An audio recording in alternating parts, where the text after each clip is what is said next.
بسم اللہ الرحمن الرحیم۔ اللہ تبارک و تعالیٰ کے پاکیزہ نام سے آغاز کرتے ہیں جو بہت مہربان نہایت رحم والا ہے۔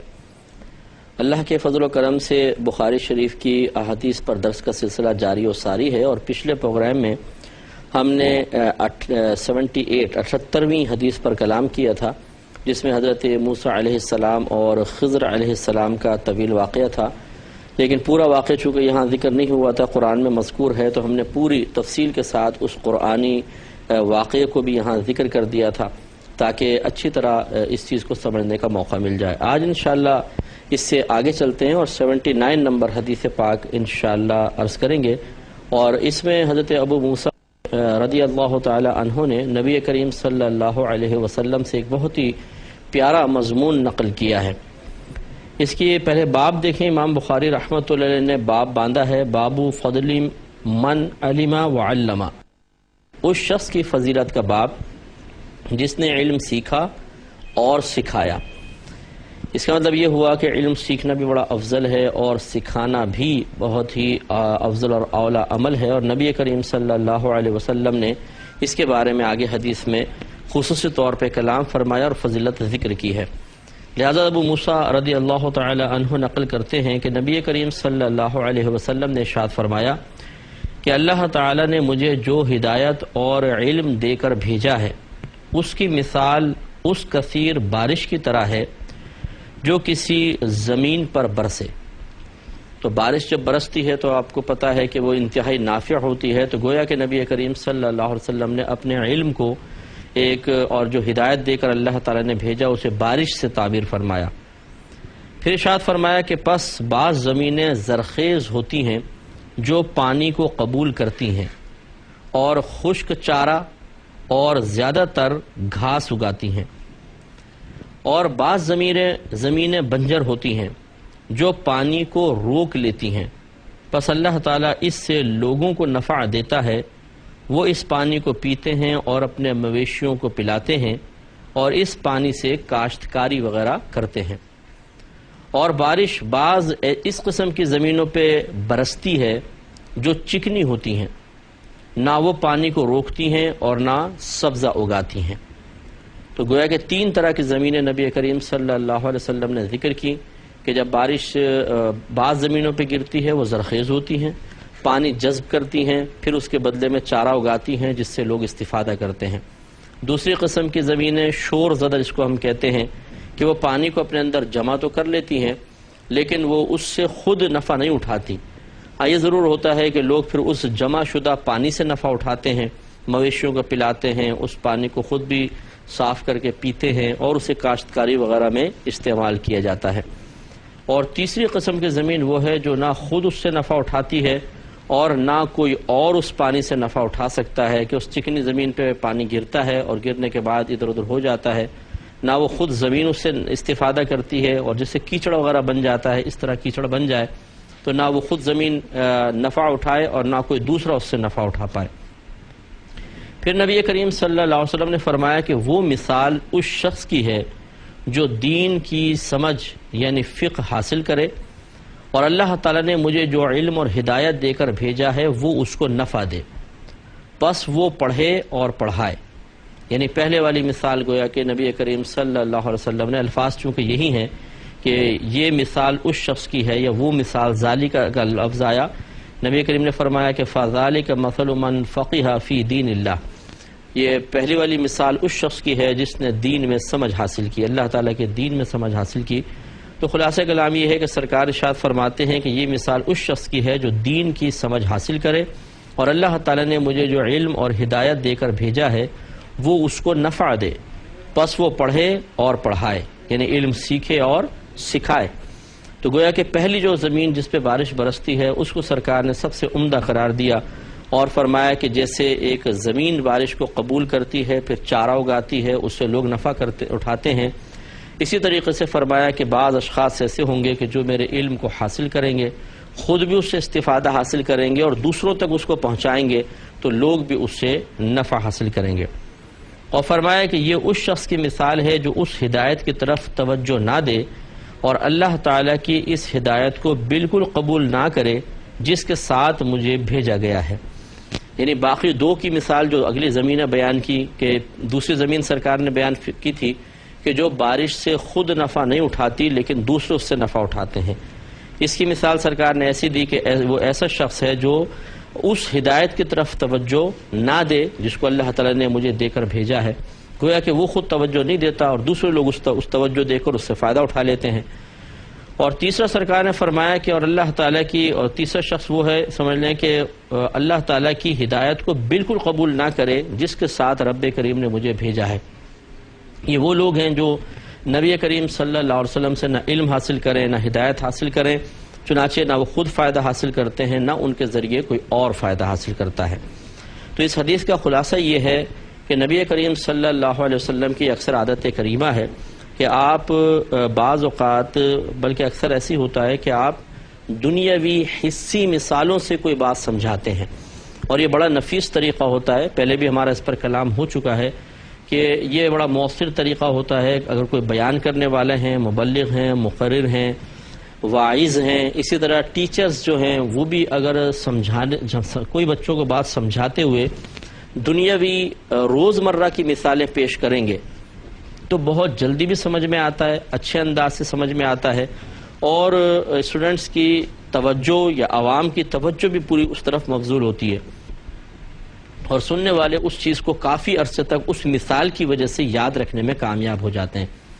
اس لیے براہ راست ایک مسئلہ سمجھانا بہت اچھی بات ہے، لیکن اگر یوں طریقہ اختیار کیا جائے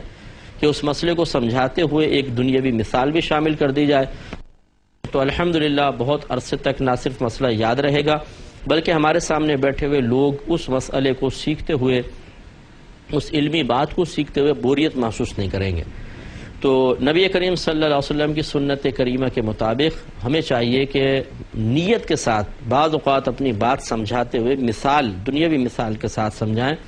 تو اس طرح انشاءاللہ اگر نبی کریم صلی اللہ علیہ وسلم کی سنت و طریقے پہ عمل کا قصد و ارادہ ہوا تو اس پر بھی ثواب کا ترتب ہوگا۔ دوسری بات کہ نبی کریم صلی اللہ علیہ وسلم نے پہلے اپنے علم کو سرکار نے ایک بارش، اور اپنی طرف سے جو اللہ نے جو آپ کو ہدایت عطا فرمائی تھی، جو ہدایت آپ نے لوگوں تک پہنچائی، اسے بارش سے تعبیر کیا۔ جسے بارش برستی ہے اس میں نفع ہوتا ہے، ایسے ہی انبیاء علیہ السلام کا علم ہوتا ہے جو لوگوں تک پہنچتا ہے اور ان کے لیے باعث نفع ہوتا ہے۔ لیکن نبی کریم صلی اللہ علیہ وسلم یہی سمجھانا چاہ رہے ہیں کہ بعض اوقات ایک چیز فی نفسی ہی بذات خود نافع ہوتی ہے لیکن دوسرے میں اس چیز سے نفع حاصل کرنے کی صلاحیت نہیں ہوتی،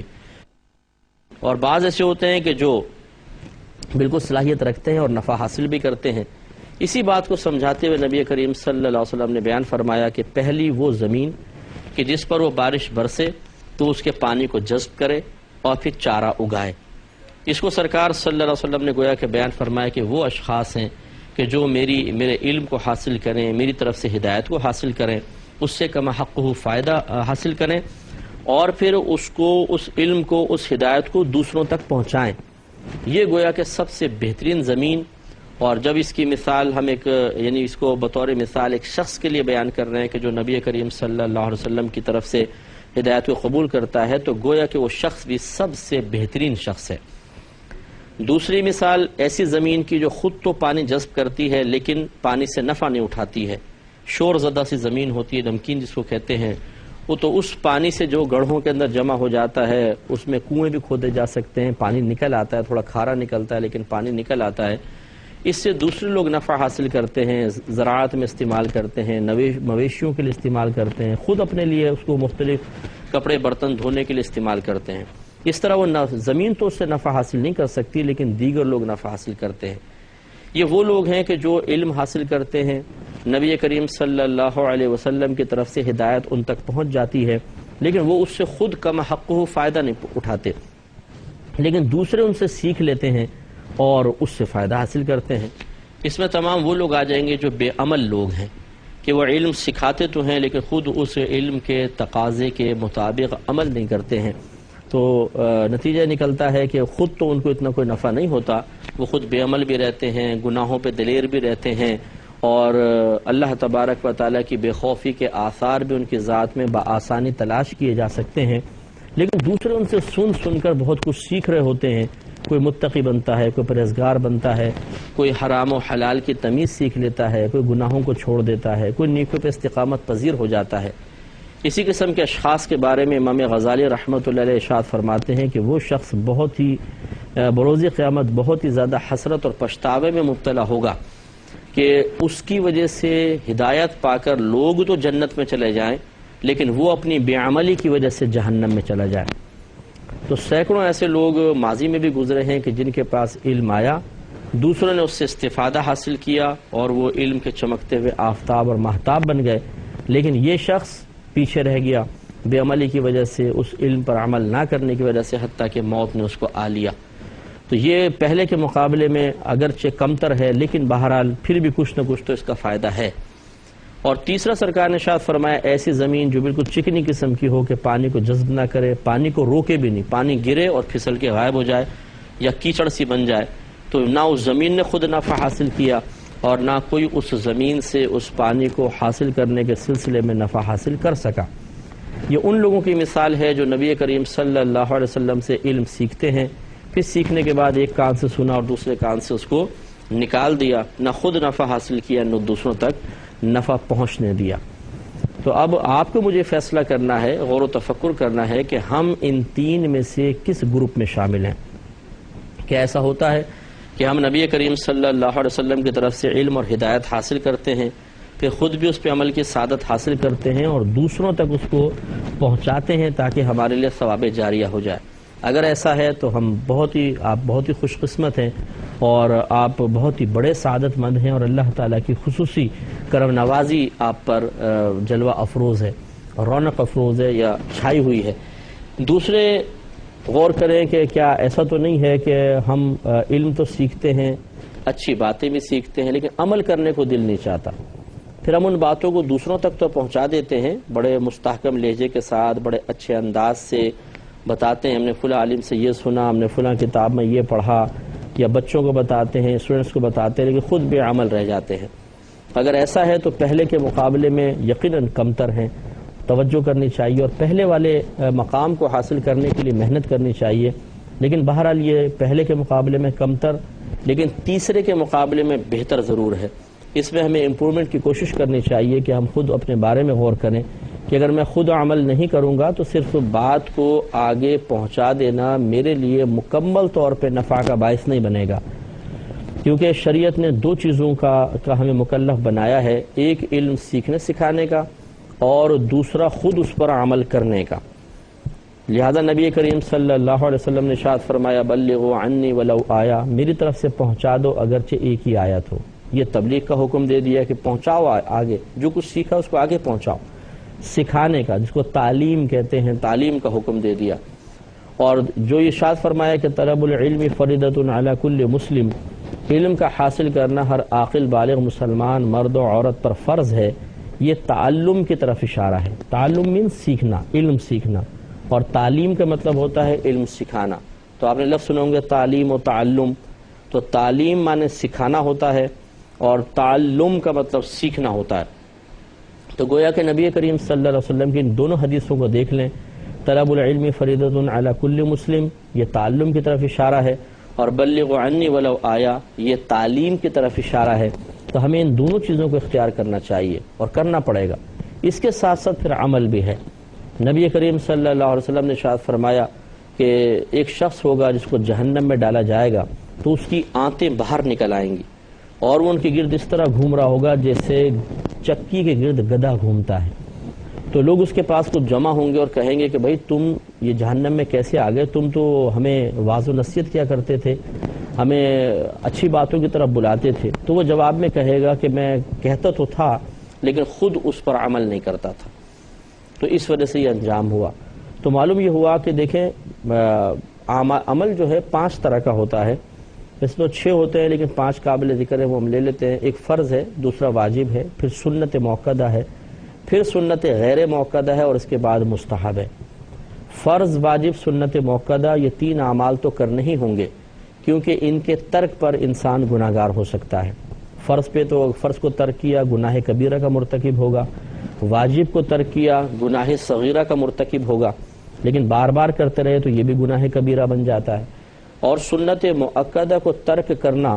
ایک دو بار کیا تو برا کیا، لیکن عادت ہی بنا لے تو پھر فقہا نے لکھا ہے کہ وہ شخص گناہگار بھی ہوگا۔ تو ان تین کا تو مطالبہ ہے، لہذا اگر کوئی شخص ان تین کو بیان کرتا ہے، لوگوں کے سامنے ان کو فرائض سکھاتا ہے، واجبات سکھاتا ہے، سنن مؤکدہ کا ذکر کرتا ہے، تو اس کو چاہیے خود بھی عمل کرے۔ اگر سکھائے اور خود عمل نہ کرے، آخرت میں قابل گرفت ہوگا، اس کی پکڑ ہوگی۔ لیکن جو آخری دو درجے کی چیزیں ہیں، یعنی سنت غیر مؤکدہ اور مستحب، یہ اگر کوئی سکھاتا ہے اور خود اس پر عمل نہیں کرتا ہے تو کوئی بات نہیں، اس میں کوئی ایسی بات نہیں ہے کہ سنت غیر مؤکدہ خود آدمی اس پہ عمل کرے، مستحب پہ عمل کرے، کیونکہ سینکڑوں چیزیں، سینکڑوں وظائف ایسے ہیں جو نبی کریم صلی اللہ علیہ وسلم نے صحابہ کرام کو سکھائے، لیکن خود آپ سے ان پر عمل پیرا ہونا منقول نہیں ہے۔ تو چونکہ سنت غیر مؤکدہ یا مستحب شریعت کی طرف سے ان کا اس انداز سے مطالبہ نہیں ہے کہ ترک کریں تو گناہگار ہوں، تو پھر خود کوئی عمل نہ بھی کرے تو کوئی بات نہیں۔ تو یہ ضرور یاد رکھیں کہ جو بروز قیامت بے عمل آدمی کی پکڑ ہوگی، اس کی بے عملی کی وجہ سے وہ پہلے تین اعمال کے ترک کی بنا پر ہوگی، فرض کو چھوڑا، واجب کو چھوڑا، سنت مؤکدہ کو پکڑا جائے گا۔ لیکن اگر وہ مستحب اور سنت غیر مؤکدہ کو چھوڑتا ہے تو اس پہ شریعت کی طرف سے کوئی گرفت اس کی نہیں ہوگی۔ اب یہ نہیں، اب جیسے بعض لوگ کہتے ہیں پہلے خود عمل کرو پھر دوسروں کو تلقین کرو، بالکل غلط ہے۔ اگر بالفرض کوئی فرض بھی نہیں کر رہا، واجب پر عمل نہیں کر رہا ہے، فرض پورے نہیں کر رہا ہے، سنت مؤکدہ پوری نہیں کر رہا ہے، تبلیغ تو پھر بھی اس کو کرنی ہوگی، یہ نہیں ہے کہ وہ نہ کرے، کیونکہ نبی کریم صلی اللہ علیہ وسلم نے واضح طور پہ فرمایا تم نیکی کا حکم دو، چاہے خود مکمل طور پہ نیک نہ بن سکو، اور تم برائی سے روکو، چاہے خود مکمل طور پہ برائی سے نہ بچ سکو۔ تو تبلیغ تو کرنی ہے، لیکن یہ جو کہتے ہیں کہ اگر آپ بے عمل رہے تو آپ کی آخرت میں گرفت ہوگی، وہ پہلے تین اعمال کے بارے میں ہے، آخری دو کے بارے میں نہیں۔ اور نہ آخری دو کے بارے میں یہ کہنا کسی کا مناسب ہے کہ پہلے آپ خود عمل کریں پھر کسی کو آپ تلقین کریں، یا خود بھی عمل کرو پھر تلقین، اور پھر ساتھ ساتھ تلقین بھی کرو، ایسا نہیں ہے۔ سنت غیر مؤکدہ اور مستحب پہ اگر ہم عمل نہ بھی کریں اور دوسروں کو سکھائیں تو یہ عمل بہت اچھا ہے، یعنی اس میں کوئی قباحت نہیں ہے اس لحاظ سے کہ آخرت میں گرفت وغیرہ ہوگی۔ بہتر اور افضل تو یہی تھا کہ خود بھی عمل کریں اور دوسروں کو بھی سکھائیں، لیکن بہرحال اگر سنت غیر مؤکدہ یا مستحب ہم پورے نہیں کرتے ہیں لیکن دوسروں کو سکھاتے ہیں تو بہت اچھی بات ہے، اور اس پر عمل پیرا نہ ہونا ایسا نہیں ہے کہ شریعت اس پر ہمیں گناہگار قرار دے۔ اس کے جسٹ اپوزٹ پھر 5 چیزیں ہوتی ہیں، ایک فرض کے مقابل حرام ہے، اور واجب کے مقابل مکروہ تحریمی ہے، سنت مؤکدہ کے مقابل اساءت کہلاتا ہے، اساءت مانے برائی کرنا، سنت غیر مؤکدہ کے مقابلے میں مکروہ تنزیہی ہے، اور سنت اور مستحب کے خلاف مخالف ہوتا ہے خلاف اولا۔ تو اب جو شخص گناہوں سے بچنے کی تلقین کر رہا ہے اسے بھی اس پہ توجہ کرنی ہوگی کہ کن چیزوں پہ عمل بچنا فرض لازم ہے اور کن سے نہیں۔ اس پہ انشاءاللہ میں کلام کروں گا، لیکن نیکسٹ پروگرام میں وآخر دعوانا ان الحمد للہ رب العالمین۔